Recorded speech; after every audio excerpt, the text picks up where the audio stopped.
My husband gave his life away for a job. I did not. So why is it following me? I love my husband. I know he kept secrets. Every marriage has them.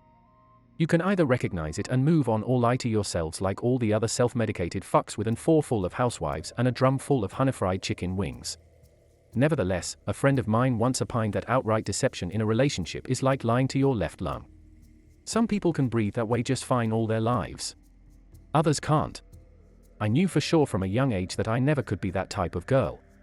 The type that nodded and smiled sweetly and said things that didn't make any sense. That just wasn't me. One morning, John woke up sick. He tried to hide it from me, but the creaking floorboards couldn't conceal his clumsy footsteps, and the thin walls did nothing to mask his cat-like retches. I laid awake for a while listening to him cough and gag. This wasn't the first time that week. It wouldn't be the last. Something was wrong. I just couldn't comprehend what would cause him to lie about it. "Honey," I eventually called out. "Are you all right in there?" He shouted excitedly. "Fine. Totally fine. Didn't mean to wake you up." The drone of a conference call replaced my reply. A man in monotone mumbled something undoubtedly important about numbers and critical mass. My husband whispered back. The loud fucking light turned on over the sink and the screech of the bath followed. I couldn't hear much more. John came back out after a shower and a shave. He looked like hot death. His skin was pale.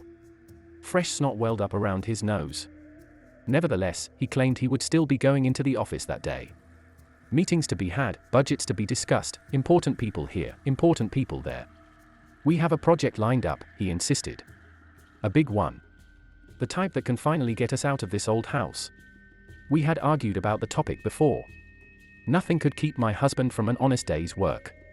I typically played the slacker to his overachieving ladder climber. But this time was different. He breathed differently, as discussed, literally and figuratively. "You are going to get the whole office sick," I snapped. "Come on. Stay home. I'll take care of you." He ignored me and walked over to the closet to pull out a shirt and tie.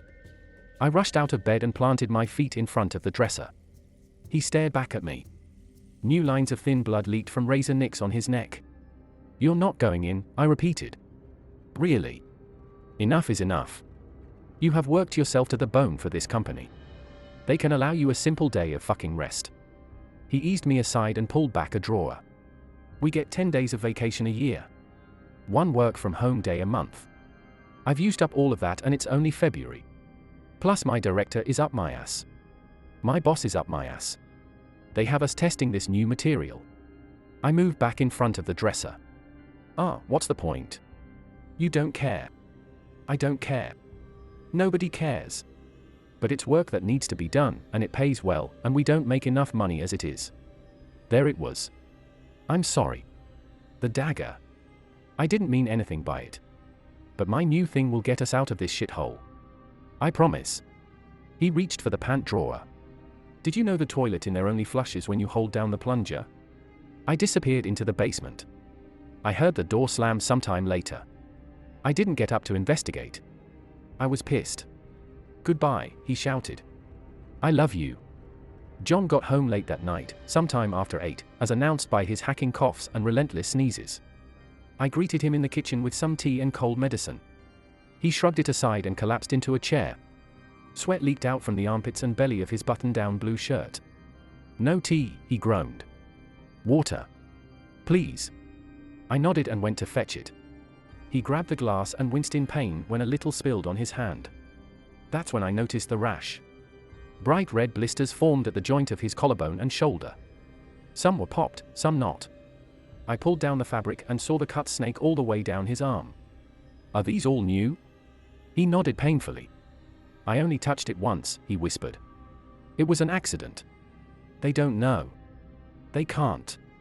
They wouldn't. If they knew I touched it, they wouldn't have let me leave. Right?" I grabbed his hand. The skin felt loose.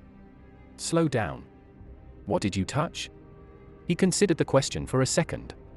"Nothing," he muttered. "I don't know. I'm fine." "Clearly not," I laughed. "You need to see someone." "No," he sighed. "I'm fine. Please. They'll know." I relented in a compromise to see a doctor in the morning. We slept in separate beds that night. I set up cooling pads in the guest room and brought in a half-dozen humidifiers. The room had an awkward sort of glow to it with all the different lights. The aromas made it feel kind of like an underground rub and tug. John traipsed in and buried himself under the covers. I kissed his forehead and it felt cool and clammy, but not feverish. I had hoped that meant the effects were subsiding. "Thank you," he kissed me. "This helps." "Dr. Tomorrow," I repeated. "Dr. Tomorrow," he agreed. I watched television for a little while. John fell asleep before me. The raspiness of his snore mixed in with the drone of the rain.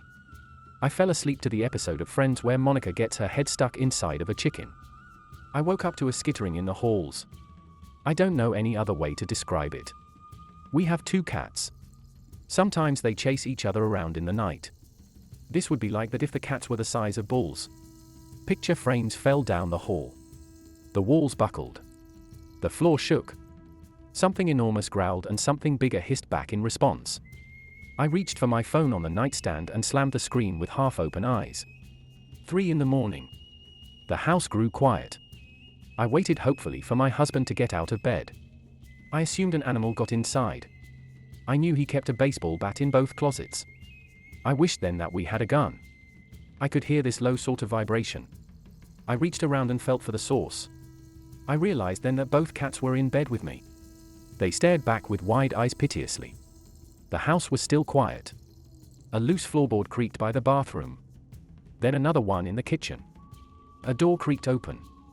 Then silence. All of a sudden a rush of scattered footsteps sprinted for the dining room. My china cabinet fell along the way. A voice howled an oddly interpretable victory as the remains of my teetering glass figurines shattered into pieces all over the floor. I got out of bed. I am not a formidable girl. I don't have any fight experience whatsoever. I tend to be more well-versed on the flight side of things, and every instinct in my body told me to get the fuck out of that house. There are no windows in my bedroom. I was on the 2nd floor. I needed to make it down the stairs and out the front door for my plan to succeed. I reached into the closet and found the backup bat for safekeeping. The floorboard outside my bedroom only creaks if it's hit dead on.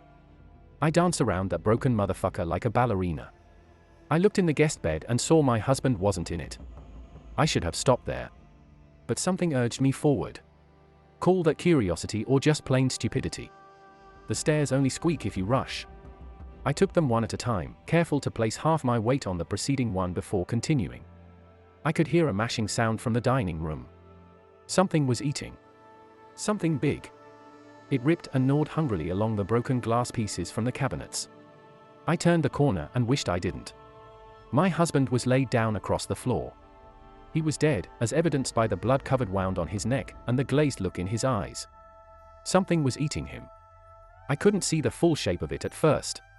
His legs pulled and ripped like a broken antelope on the savannah before his entire body flipped over in favor of the meteor backside. I held the bat over my head. My feet followed their one foot after the other routine. Time slowed to a crawl. I could hear my every breath. Then a voice completely shook my battle trance. "Honey?" The corpse went still as the shape behind it stood up. It was him. My husband walked over to me gracefully. Blood dripped down from his lips. He wiped at it awkwardly, like he'd just been caught snacking on ice cream. The blisters were gone. All of the sickness from the previous day seemed to be erased. He smiled and gestured smoothly at his own body on the floor. "What the fuck?" "I can explain that," he whispered. "Why don't you just relax?" I swung once and the bat connected with his jaw. He grimaced for a second, looked back at me, and grinned. "I made a mistake, honey," he started. "White Valley made it right. Good as new. New me. Can't you see? I'm fine. Really. I am completely fine." I hit him again. "Honestly. We are good," he spit out a tooth. "But we won't be if you keep this up." John reached for the bat and the next few moments happened in a blur. I pushed him back, he fell to the floor, and I went for the door. I found the handle and raced out into the cold before remembering my keys. I opened the door one last time and snatched them from the ring. I looked into the house one more time and noticed John wasn't chasing me. He had returned to the corpse of himself on the floor, with a long knife at the ready, tearing apart the easy bits. I did all of the things you might expect. I called the cops and asked them to check the house. He wasn't there. I had somebody go and pick up my cats. They were fine. I tried to put that night behind me as some sort of bizarre fever dream. John never tried to contact me. I never tried to contact him.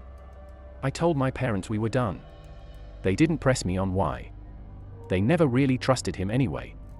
I returned to the house this morning for the first time in a long time. It felt eerie being there again. I took about an hour to pack some boxes and move stuff around for the eventual sale. I caught my reflection in the mirror towards the end of the trip. I looked haggard and exhausted. The bags under my eyes had bags. I felt sick. And I almost didn't see it, and never would have noticed, had it not been for the placement of that mirror in the bathroom. A bright red blister appeared on my neck. I watched as it popped right in front of my eyes. I found 2 more in the last hour. Something is happening. I don't want to end up like him. Please help me.